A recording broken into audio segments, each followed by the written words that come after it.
Hello everybody, Andy here with another Rebuildable Diary. Yes, now I'm looking at the IGO-S. It's small and it's S.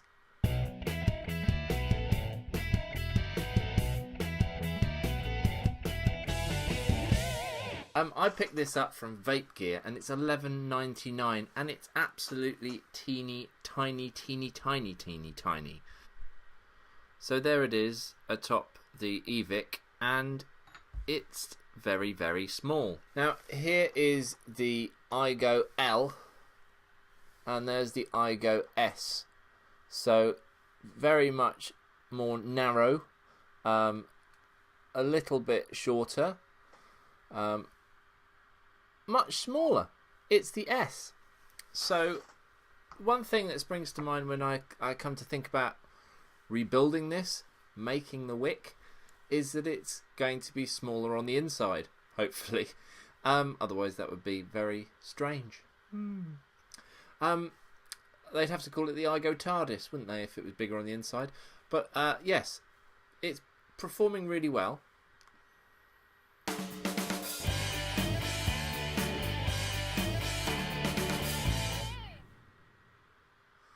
Flavour's really nice. Got a silica wick in here, nichrome wire,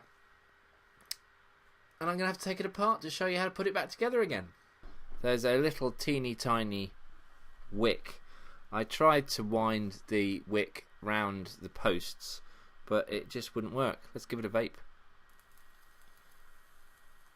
Absolutely spits the vapour out, as you will see. You can see the coil and the wick can only really be a little bit longer than the width of the posts. There's more space on that side, so I've put a little bit more wick on that side. Obviously this side has to be trimmed so it fits inside the top bit. I'm going to take this apart now and clean it up and then show you how to put it back together again. So through the magic of TV and probably some sort of Scooby-Doo wipe, I have now got this on top of the bolt, and let's put this on the desk so you can see what's going on.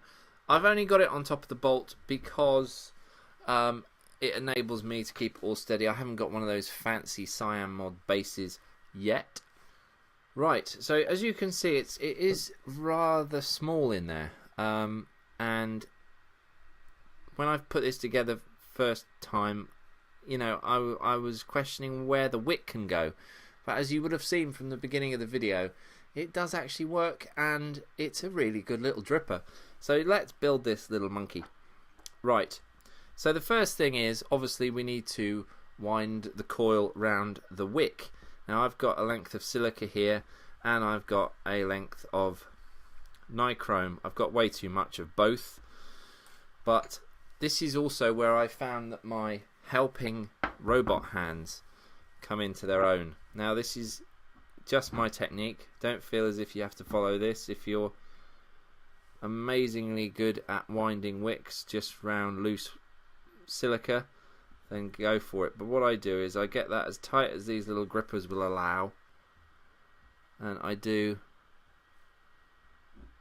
one turn that hopefully will be quite tight.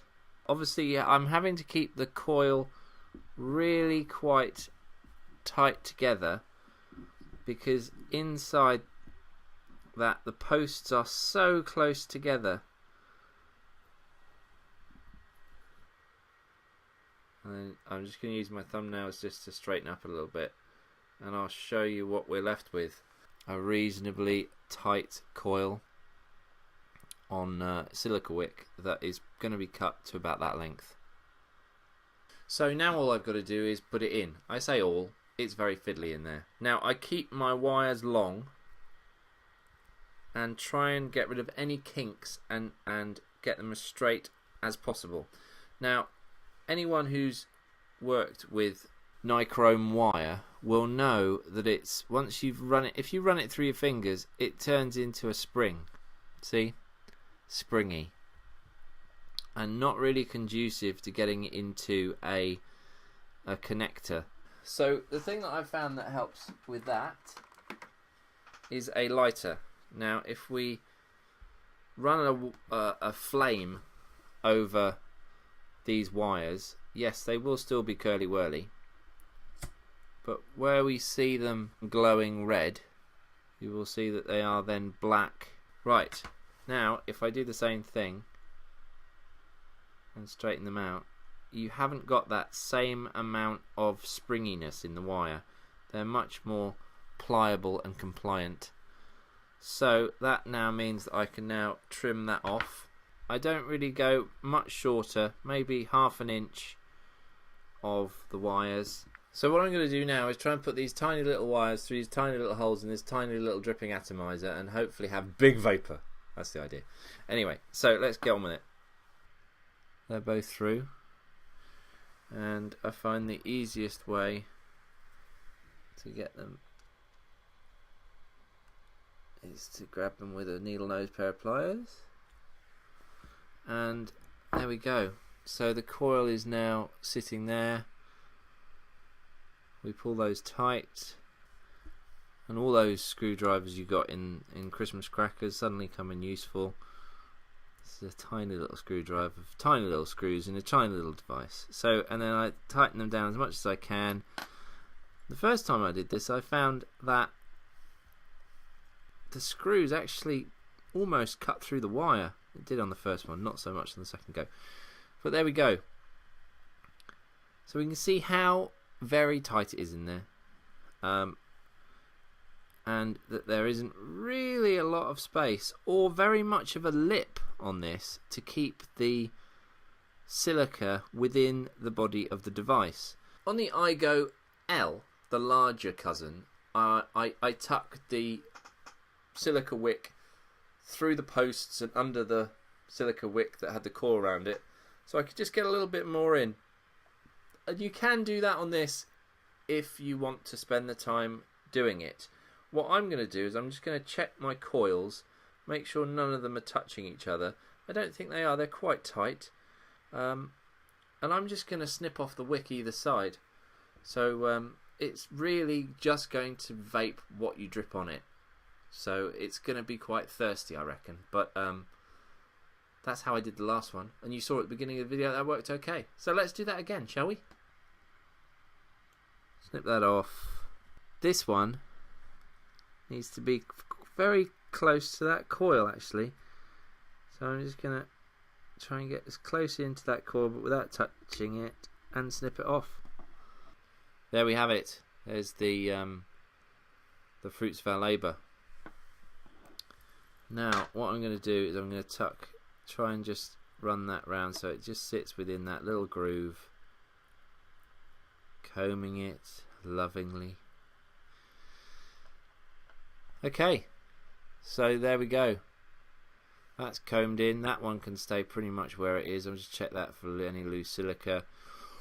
Give it a bit of a blow, and that is ready to give it a go, or do a test burn at least.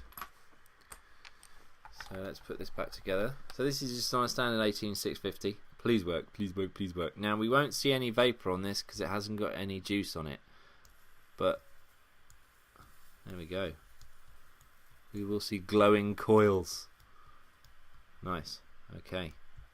Has got a little bit of juice on it because there was still a little bit on that base. I'm getting 4 glowing coils though. Right, so we got 4 glowing coils. Time to put some e-liquid on it and give it a vape. Also, I will put it on the eVic in a minute and measure it out and see what that came out at, but I'm guessing at about 1.3, 1.4. It looks like it's running quite hot.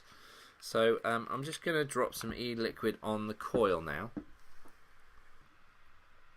And 1, 2, just make sure that coil, that wick is completely saturated.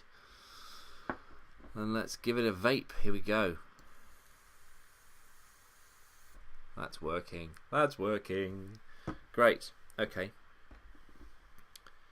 So we line the air hole up with the, well, let's be honest, it's quite close to that, so let's put it there.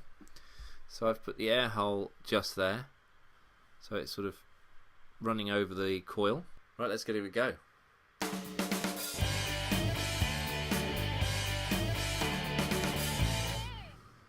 It works. Flavour's fantastic. Flavour's very good.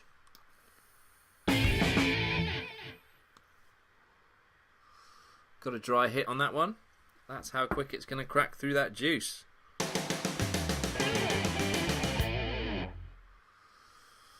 Clouds of vapour. Now that's on a fully charged 18650, so that's probably getting 4.1 volts.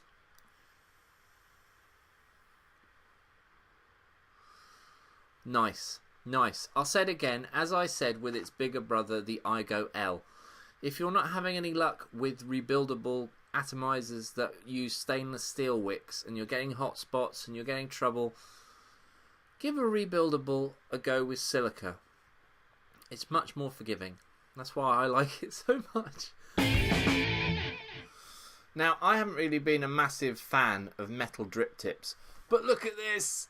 Look how cool that looks. It looks really cool. So silver lava tube. There's the IGO-S, and there's the lovely metal, cool looking drip tip. So yes, I'm going to vape this some more. But why don't you join me live on vaportrails.tv?